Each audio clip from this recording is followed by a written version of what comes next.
Hi, my name is Vanessa Conlin, Master of Wine and Head of Wine at Wine Access. Today I'm tasting one of the red wines in the Discover France Wine Folly and Wine Access set. We cover all of the major regions of France in this set, and if you're going to be tasting along with me, you're going to want to have open your 2018 Domaine Mongeard-Mugneret Bourgogne Rouge.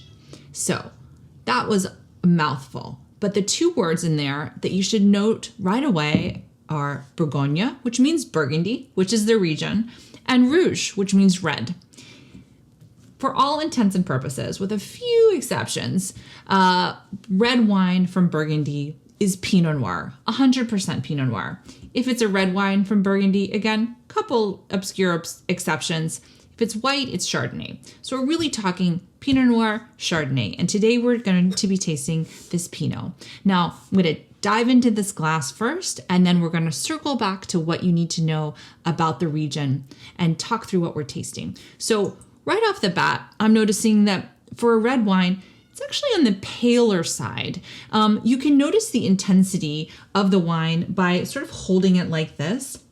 I have a white table here, but you could use a white piece of paper. And you can notice how the depth of color, the concentration, by looking straight down through it. Now, I can see right through this glass. If there were words on this table, I could read them. So I would say that's sort of a lower tannin, lower intensity color. If it was medium, maybe I'd see words on a page. If it was sort of really deep in depth and concentration of color, I wouldn't be able to read through it at all. So right off the bat, I'm noticing that. Now, what else? On the nose, well, that's just beautiful. First of all, there's a ton of cherry, strawberry, raspberry, really beautiful berry fruit. It's very floral on the nose. And I get this really sort of intriguing note of sort of truffle, mushroom, forest floor, a little bit of gaminess. So I'm getting both savory and fruit and floral on the nose of this wine. Now, if you're tasting with me, be sure you swish it all around, let it touch every corner of your palate, and sit just for a moment after you've tasted it and notice not just what the flavors are, but what you're feeling.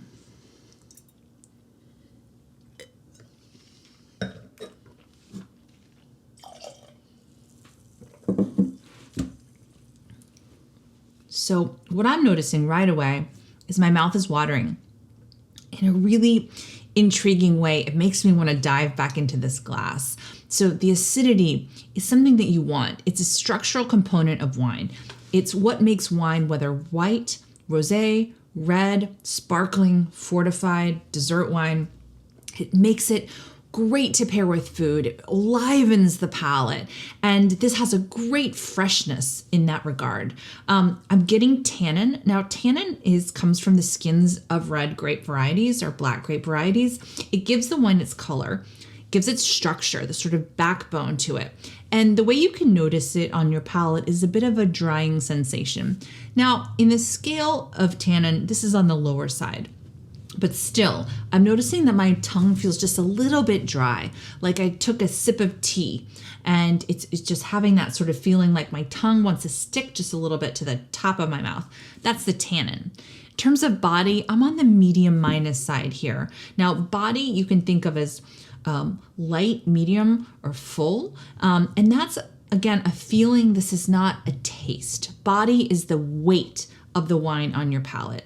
And all of these things I've been describing so far are exactly what I would expect from Pinot Noir.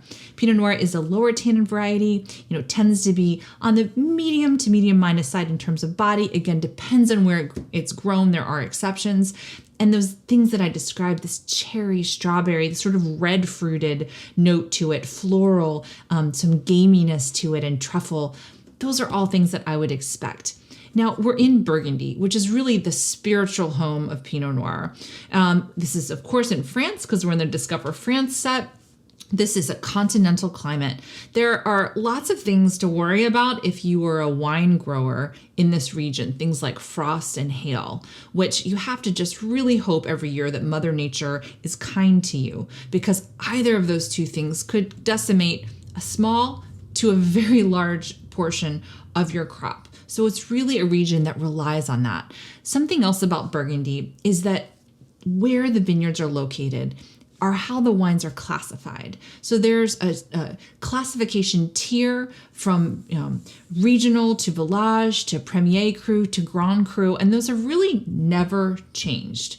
Those locations have been designated as certain prime regions for the growing of wine grapes. Now, we're in the Bourgogne Rouge category here, which is sort of a broader regional classification, but it's also a way to find great value because a lot of times fruit that ends up in bottles like Bourgogne Rouge from a great producer like this can incorporate fruit from some of their Premier and Grand Cru vineyards. Now, I remember tasting this with a couple of my colleagues at Wine Access, and we all thought this wine really punched above its weight. I think it's delicious. It's a great little snapshot into this beautiful home for Pinot Noir of Burgundy. I hope you're enjoying it as much as I am.